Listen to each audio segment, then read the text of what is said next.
All right, so let's dive into this. You've sent over quite a few articles about how companies talk to the public when things go wrong in the cybersecurity world. Yeah. And, it seems like every other day we're hearing about another big data breach or some kind of hack. Yeah, it's a hot topic for sure. And you know what's interesting is that a lot of cybersecurity experts are kind of starting to shift the conversation from if a company's going to be attacked to when a company's going to be attacked. Okay, well, that's a much scarier way to think about it, but Yeah. I guess it makes sense. Yeah. If it's almost inevitable that a breach is going to happen, then how a company handles the aftermath becomes that much more important, right? Yes, absolutely. Yeah, and it's not just about having, strong technical defenses anymore. It's really about being prepared to communicate effectively with the public, with your customers, with everyone, to manage the fallout of an attack and ultimately protect your reputation and your customers' trust.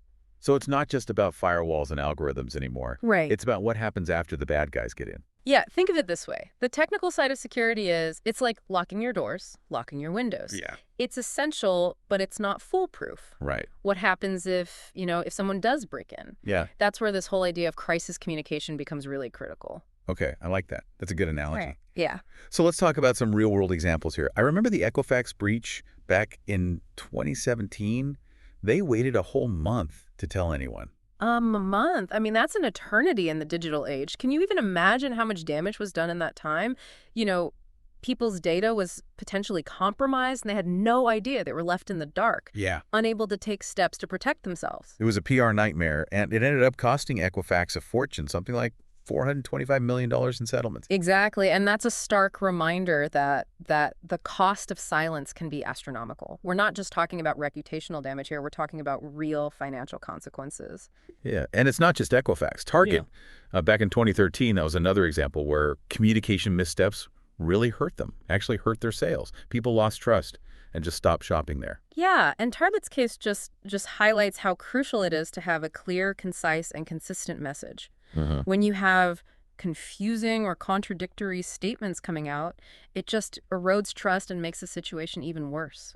Makes sense. So what does a good crisis response actually look like? Like, what steps can companies take to actually be prepared for something like this? Well, the experts that we've been looking at really emphasize the importance of having a dedicated crisis team and a detailed plan in place before a crisis even hits. So like a cybersecurity SWAT team that's ready to jump into action. Exactly. Yeah. This team would include representatives from various departments, not just IT.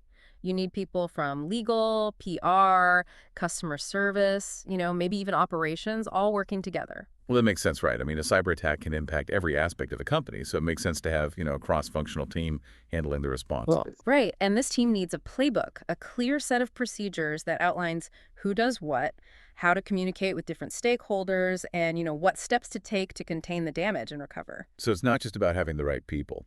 It's about having the right processes in place. Exactly. And these processes need to be tested and refined regularly. Just like firefighters run drills, cybersecurity teams need to practice their response in realistic simulations. Simulation. So we're talking about like war games for the digital age. Precisely. These simulations can help teams identify weaknesses in their plans, improve communication and coordination, and just build that muscle memory you need to react quickly and effectively under pressure. Okay, it seems like one of the biggest challenges in a crisis like this is coordinating all the different teams involved. You have the security team, the PR team, legal, executives. How do you get everyone on the same page? Yeah, that's a really important point. In one of the articles, PR versus cybersecurity teams handling disagreements in a crisis talks about this very issue. Often there's this clash between PR teams who want to control the message and security teams who are focused on technical accuracy. So it's kind of a battle between spin and substance. In a way, yeah. But it doesn't have to be a battle. The key is to build relationships and establish clear lines of communication before a crisis hits. So it's about breaking down silos and fostering a more collaborative culture. But how do you actually do that? It sounds great in theory, but in practice, it seems like it could be really challenging, especially in large organizations. It definitely takes effort. One cybersecurity expert, Melanie Ensign, suggests regular meetings between PR and security teams, even joint training exercises. The goal is to build trust and understanding so that when a crisis does hit, they're already on the same page. If you've already worked together and developed a rapport, it's going to be much easier to communicate effectively when things are, really stressful. Exactly. And it's not just about PR and security, it's about getting buy-in from all levels of the organization. Hmm. That's where leadership comes in. Okay, so let's talk about leadership. What role do executives play in fostering this culture of collaboration and communication? Well, leadership really sets the tone for the entire organization. If executives prioritize security, encourage transparency, and empower their teams to speak up and share information, it creates a much more resilient culture. So it's not just about having the right policies and procedures in place. It's about creating the right environment, the right mindset. Absolutely. It's about fostering a culture where people feel comfortable raising concerns, admitting mistakes, and working together to find solutions. That sounds great in theory, but how do you actually make that happen? It seems like a tall order, especially in organizations that have, traditionally been very hierarchical or siloed. You're right. It's not easy. Yeah. It takes a conscious effort from leadership to break down those barriers and create a more open and collaborative environment. So what are some concrete steps that leaders can take? Like, what does this look like in practice? Well, one important step is to create clear lines of communication. Leaders need to be accessible and approachable, and they need to encourage open dialogue between teams. So no more hiding behind closed doors or delegating everything to subordinates. Leaders need to be actively involved in building those relationships and fostering that communication. Exactly. And it's not just about talking, it's also about listening. Leaders need to be receptive to feedback, even if it's, negative. They need to show that they value their team's input and are willing to learn from their experiences. So it sounds like humility is a key leadership trait in this context. Yeah, I think that's a great way to put it. Leaders need to be humble enough to admit they don't have all the answers, and they need to be willing to empower their teams to step up and take ownership. So it's about creating a culture where everyone feels valued and respected, regardless of their role or title. Exactly, because at the end of the day, cybersecurity is a team sport. It requires everyone working together, communicating effectively, and sharing information freely. Yeah, it sounds like building that kind of collaborative culture it's a journey, not a destination.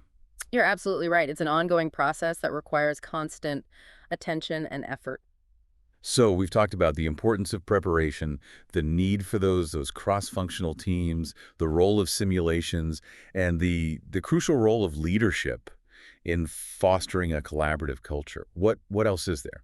And we've only just scratched the surface. There's so much more to explore in terms of specific communication strategies, best practices for incident response, and the evolving landscape of cybersecurity threats. We could talk about this for days. I'm already feeling overwhelmed, but in a good way. Yeah. It's clear that there's a lot to learn here, and I'm eager to dive deeper into these topics. That's the spirit. And that's exactly what we'll be doing in the next part of our deep dive. We'll be exploring specific examples of companies that have handled cybersecurity crises well and not so well, and we'll be delving deeper into the practical steps that organizations can take to build a more resilient and secure future. Sounds like a plan. I can't wait to get back into it. All right. Welcome back. Let's shift gears a little bit and look at how all of this plays out in real-world scenarios. Yeah, that's what I'm really curious about. We've talked about all these concepts and strategies, but I want to see how they actually translate into action. Absolutely, and the sources that you've provided actually offer some really compelling examples, both good and bad. Yeah. Let's start with a company that actually managed to turn a potential disaster into a comeback story. SolarWinds. Ah, SolarWinds. They were Uh-huh. hit with that massive attack back in 2020, right? Yeah. Their software was basically used as a backdoor to hack into tons of organizations, including government agencies. Exactly. That was a huge story, but what's remarkable is how SolarWinds responded. Oh, yeah. Instead of downplaying the incident or pointing fingers, they were surprisingly open about what happened and what they were doing to fix it. That seems kind of counterintuitive. Wouldn't most companies want to just, try to sweep something like that under the rug? You'd think so. But SolarWinds took a different approach. They brought in some of the biggest names in cybersecurity, like Alex Stamos, the former security chief at Facebook, and Chris Krebs, who used to head up CISA, the Cybersecurity and Infrastructure Security Agency. Wow. Those are some serious credentials. That must have sent like a really strong signal that they were taking the situation seriously. Absolutely, and they didn't stop there. They also they made their recovery efforts very public. Outlining the steps they were taking to improve their security, fix vulnerabilities, and help their customers recover. So they basically turned a crisis into an opportunity to show their commitment to security and transparency. Exactly. And you know what? Their stock price actually rebounded pretty quickly. Yeah. It seems like honesty and proactive communication really did pay off for them. Yeah, that's a really powerful example. It really shows that transparency can be a strength, not a weakness, even in the face of a major security breach. Yeah, it's about owning your mistakes, taking responsibility, and showing that you're doing everything in your power to make things right. But let's be honest, not every company handles things as well as SolarWinds. Mm. What are some of the common mistakes that companies make when it comes to crisis communication? Well, we've already talked about the dangers of delayed communication, Yeah, like in the Equifax case. right. But there's another pitfall that often trips companies up, and that's conflicting messages. Conflicting messages. What do you mean by that? So imagine this. A company gets hit with a ransomware attack. The security team is scrambling to contain the damage, but at the same time, the PR team is putting out a press release downplaying the incident and assuring customers that everything is under control. Okay, that sounds like a recipe for disaster. It is because when you have different teams sending out different messages, it just creates confusion, it erodes trust, and makes the company look incompetent. So how do you avoid that? How do you make sure that everyone is on the same page and singing from the same hymn sheet, so to speak? It goes back to what we were discussing earlier about cross-functional collaboration. Right. You need to have clear lines of communication between teams, a shared understanding of the situation, and a unified message that everyone agrees on. Easier said than done, I imagine. Yeah. Especially when you have different teams with different priorities and different ways of communicating. You're right. It's not always easy. Security teams, they tend to be very technical and focused on the details, while PR teams are more concerned about the big picture and how the message will be perceived by the public. So you need someone to kind of bridge that gap. Yeah, Someone who can, translate between the technical jargon and the plain language that everyone can understand. exactly. And that's where strong leadership really comes in. Okay, let's talk more about that. The role of leadership. What can executives do to foster better communication and collaboration during a crisis? One of the most important things leaders can do is to create a culture of transparency and accountability. What does that look like in practice? It means encouraging open communication, rewarding responsible disclosure of vulnerabilities, and avoiding a culture of blame. So if people are afraid to speak up or admit mistakes, it's only going to make the situation worse, right? Exactly. When you create an environment where people feel safe to share information and raise concerns, you're much more likely to catch problems early on and prevent them from, escalating into full-blown crises. Yeah, that makes sense, but it also seems like it requires a real shift in mindset, especially for organizations that have traditionally been, very hierarchical or risk averse. You're absolutely right. It's a cultural change that needs to start at the top. Leaders need to set the tone by modeling the behavior they want to see in their teams. So it's not just about talking the talk, it's about walking the walk. Exactly. Leaders need to be visible, approachable, and actively involved in fostering a culture of collaboration and open communication. And it's not a one-time thing, right? Yeah. It's an ongoing process that requires constant attention and reinforcement. Absolutely. It's about creating a feedback loop where information flows freely up and down the chain of command and where everyone feels empowered to contribute to the solution. Okay, that's a powerful idea, but it also seems like a lot of work. How do you get buy-in from everyone? It takes time, patience, and persistence, but the payoff is worth it. Because when you create a culture of trust and collaboration, you're not just building a more resilient cybersecurity posture, you're building a stronger and more adaptable organization overall. That's interesting. This is all really fascinating, but I have to admit it's also a little bit daunting. Oh. Seems like there's so much to consider when it comes to cybersecurity crisis communication. You're right, it is a complex issue, but it's not insurmountable. By focusing on building strong teams, establishing clear communication channels, and fostering a culture of transparency and accountability, organizations can significantly improve their ability to navigate these challenges. Okay, so we've talked about the importance of leadership, cross-functional collaboration, and creating a culture of transparency.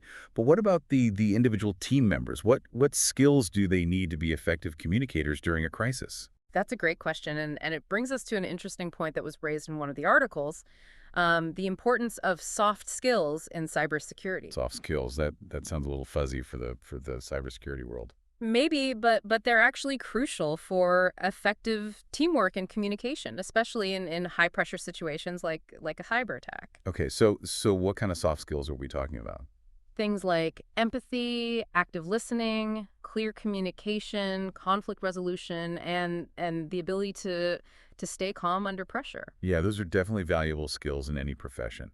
But I can see how they'd be especially important in a crisis situation where, tensions are running high and clear communication is essential. Exactly. And it's not just about communicating with your own team. You also need to be able to communicate effectively with customers, with the media, with law enforcement, and potentially even with regulators. So it's about being able to tailor your message to different audiences while while still maintaining that consistency and transparency. Exactly. And it's about being able to build trust and rapport with people, even when they're feeling, stressed, anxious, or even angry. Yeah. This is all really insightful stuff. We've Mhm. we've talked about leadership, teamwork, even soft skills. Uh, All things that are crucial but often overlooked in the cybersecurity world. and there's one more point I want to touch on before we wrap up this part of our deep dive. Okay. It's about the importance of diversity within security and incident response teams. Diversity. How does that fit into the picture? Well, one of the sources pointed out that diverse teams are often better at problem solving and decision making. Because different people bring different perspectives and experiences to the table. Exactly. And when you're dealing with a complex problem like a cyber attack, you need all the brain power and creativity you can get. So we're not just talking about diversity in terms of race or gender, but also diversity of thought, background, and expertise. Precisely. And this diversity can be a huge asset during a crisis because it helps teams avoid groupthink, challenge assumptions, and come up with more innovative solutions. Okay, so the takeaway here is that building a strong and resilient cybersecurity posture isn't just about having the latest technology. It's about having a diverse team of talented individuals who can communicate effectively, collaborate seamlessly, and think outside the box when the pressure is on. Absolutely. And it's about creating a culture where transparency, accountability, and continuous learning are valued and rewarded. This has been a really eye-opening discussion. I feel like I've gained a much deeper understanding of the human side of cybersecurity. I'm glad to hear that because at the end of the day, it's the human element that often makes the difference between a successful response and a catastrophic failure. Well said. So what's next on our deep dive journey? Well, we've covered a lot of ground in terms of communication, teamwork, and leadership, but there's one more crucial piece of the puzzle we need to explore. Okay. And that is the role of simulation and training in preparing for a cybersecurity crisis. Ah, yes, the cyber war games that we mentioned earlier. I'm really curious to hear more about how those actually work and what kinds of lessons companies can learn from them. That's exactly what we'll be diving into in the next part of our deep dive. Stay tuned. All right, welcome back. It's time to talk about something that sounds both fun and terrifying: cyber war games. I'm really curious to learn more about how these simulations can help prepare for a real cybersecurity crisis. Yeah, simulations are becoming increasingly important in the cybersecurity world. It's like taking everything we've talked about, communication, the teamwork, the leadership, and putting it to the test in a safe environment. Yeah, makes sense, right? And you wouldn't want a pilot's first experience with engine failure to be in a real plane. Exactly. And in the same way, cybersecurity simulations allow teams to practice their response to various cyber attacks without the real world consequences. So it's a chance to make mistakes and learn from them without, bringing down the whole company. Precisely. These simulations can range from tabletop exercises, where teams kind of walk through different scenarios and discuss their responses, to full-blown technical simulations that involve, real software and networks. Wow, that sounds intense. Yeah. What kinds of attacks do these simulations typically cover? They can be tailored to address a wide range of threats from ransomware and data breaches to phishing campaigns and even nation-state sponsored espionage. So pretty much anything a company might face in the real world. Exactly. And Yeah. and the beauty of simulations is that they can be customized to reflect a company's specific industry, size, and risk profile. That makes a lot of sense. You wouldn't want a small startup practicing their response to a nation-state attack, unless they were dealing with some seriously sensitive information. Right. The point is that simulations can be adapted to create a realistic and relevant learning experience for any organization. Okay, so simulations are a good idea in theory, but what are the actual benefits? What do companies stand to gain from putting their teams through these exercises? Well, the benefits are numerous. Okay. First and foremost, simulations help teams identify weaknesses in their current plans and procedures. So it's a way to kind of find the gaps in your armor before the real bullets start flying. Exactly. By running through different scenarios, teams can uncover communication breakdowns, procedural bottlenecks, and technical vulnerabilities that they might not have noticed otherwise. Yeah, that's a huge advantage. I mean, once you know where your weaknesses are, then you can start to address them. Absolutely. And another key benefit is that simulations help build muscle memory for crisis response. Muscle memory. I thought that was just for athletes and musicians. Well, it applies to cybersecurity too. By practicing their responses in a simulated environment, teams develop a sense of familiarity and comfort with the procedures, which can be invaluable when the pressure's on during a real incident. So it's about training your instincts to react, quickly and effectively, even when you're under stress. Precisely. And this is where the communication and teamwork aspects that we discussed earlier really come into play. Simulations provide a safe space for teams to practice their communication protocols, clarify roles and responsibilities, and develop a shared understanding of how to work together effectively. So it's like a dress rehearsal for a big performance. Uh-huh. You get to iron out all the kinks before you go live in front of an audience. Exactly. And another benefit of simulations is that they can help foster a culture of continuous learning and improvement within security and incident response teams. Because even the best teams can always learn and grow, right? Yeah, absolutely. After each simulation, teams can conduct a debriefing session to discuss what went well, what could be improved, and how to refine their plans and procedures for next time. So it's not just about checking a box and saying, okay, we did a simulation, It's about using it as an opportunity to reflect, to learn, and to constantly evolve your security posture. Precisely. And this ongoing learning process is essential for staying ahead of the curve in the ever-evolving world of cybersecurity threats. Okay, this all sounds incredibly valuable, but are there any downsides to simulations? Can they ever backfire? Yeah, one potential pitfall is that simulations can sometimes feel too artificial or detached from reality. Because it's all happening in a virtual world, right? Yeah. It's hard to fully replicate the stress and chaos of a real cyber attack. Exactly. And if the scenarios aren't well designed or if the participants aren't fully engaged, the simulation can end up feeling more like a game than a valuable learning experience. So it's important to choose the right kind of simulation and make sure that everyone is taking it seriously. Absolutely. And that's where experienced facilitators and well-designed scenarios can make a big difference. Right. There are companies that specialize in running these kinds of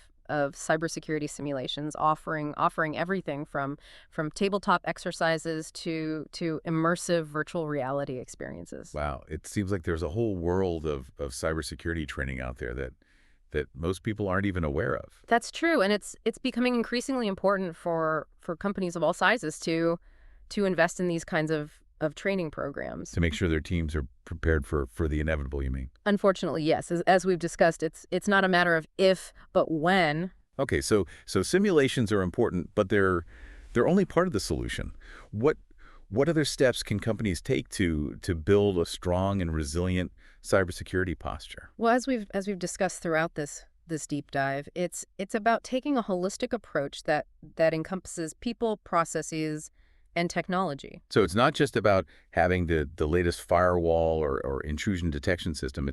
It's about having a well-trained team, a a robust set of security procedures and a culture that prioritizes security awareness and responsible behavior. Exactly, and it's about fostering a spirit of collaboration and communication, both within the security team and across the entire organization. Because cybersecurity is everyone's responsibility, not just the IT department's problem. Precisely, and by taking this holistic approach, companies can significantly reduce their risk and be better prepared to respond effectively if an attack does occur. Yeah, it sounds like cybersecurity is a journey, not a destination. You got it. It's an ongoing process of learning, adapting, and evolving to stay ahead of the constantly changing threat landscape. And it's a journey that requires a commitment to transparency, to accountability, and a willingness to invest in the people, the processes, and the technologies that can make a real difference. Couldn't have said it better myself. And on that note, I think it's time to wrap up our deep dive into this fascinating world of crisis communication and teamwork in cybersecurity. This has been an incredibly insightful conversation. I feel like we've uncovered some really valuable insights that our listeners can take away and apply in their own organizations. I hope so, because at the end of the day, we all have a role to play in making the digital world a safer and more secure place. Well said. Thanks for joining us on the deep dive. Until next time, stay curious, stay informed, and stay secure.